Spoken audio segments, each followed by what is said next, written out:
Did they really need to remake 1960's The Magnificent Seven? No, not really. But that doesn't mean that they did a poor job in doing so.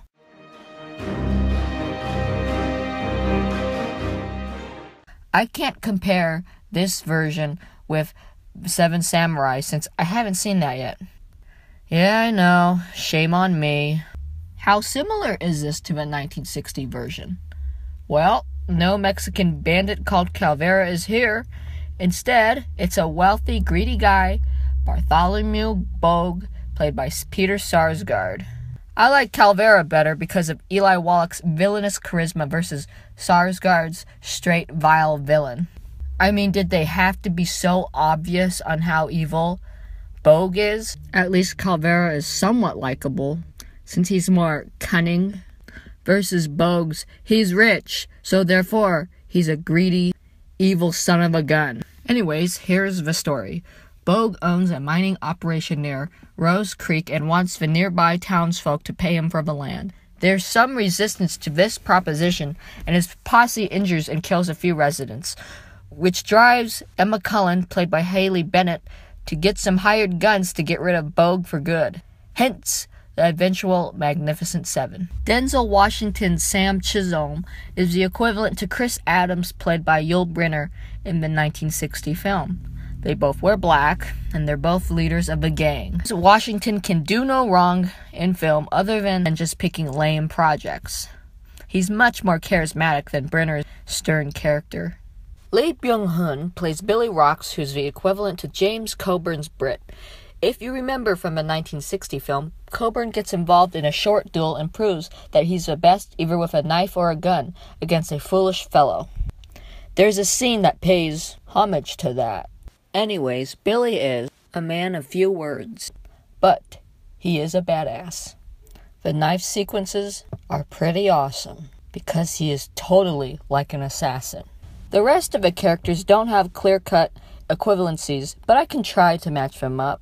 Chris Pratt's Faraday is similar enough to Steve McQueen's Vin Tanner by being a gambler and the second-in-command to Washington. Although Pratt is no McQueen, his natural charm, humor, and overall persona makes the character his own. Ethan Hawke's Goodnight Robichaux is like an amalgam of Robert Vaughn and Brad Dexter's characters. He's a legendary sharpshooter, but he loses his nerve like these men in the 1960 film. Vincent D'Onofrio's Jack Horn is closer to Bernardo O'Reilly, played by Charles Bronson.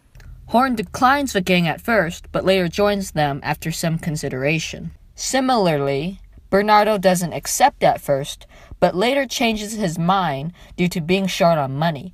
Both of their glory days were gone, so this was their chance to bring them back. There is no clear Chico in this film, since they completely do away with the farmer's motif. Red Harvest, played by Martin Sensmeyer, and Vasquez, played by Manuel Garcia Rulfo, have little to no personality.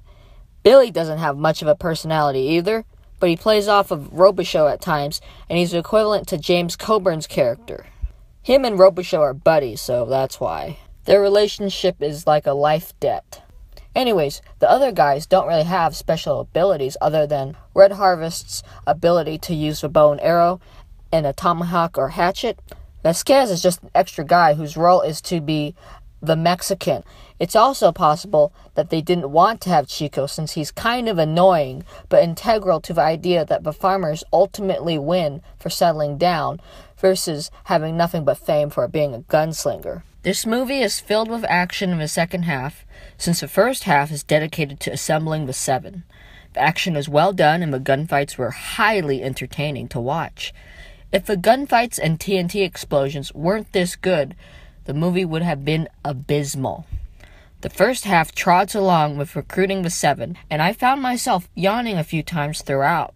One cool part was when a hint of Elmer Bernstein's Magnificent Seven theme was heard when Faraday, Chisholm, Emma, and a fellow Rose Creek resident, Teddy, leave the town that they found the hired hands at. It's only a hint of Bernstein's music during the film other than the end credits. This was one of James Horner's last scores, and he captures the essence of Western music and nothing feels out of place. This film is purely a popcorn flick, and there's no questioning the morality of killing throughout the film. The 1960 version touched on what 1992's Unforgiven would fully explore, which is establishing that there's nothing romantic about gunslinging and killing.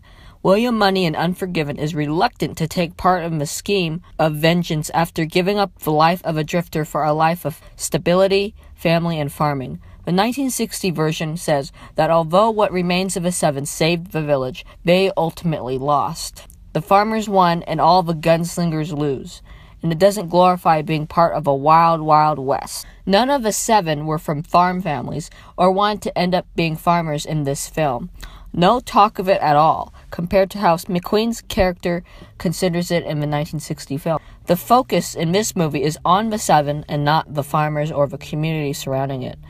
There's no relationship established between them other than attempting to train all of them to be able to defend themselves to an extent. Because remember, Chico was originally from a farm family, and he wants to reject the life of a farmer for a life of drifting and gunfighting. Ultimately, in the 1960 version, he chooses the life of stability, which also proves how the gunslingers always lose. None of those elements are in this more recent film. The performances were good, especially from Pratt and Washington, because those guys just deliver.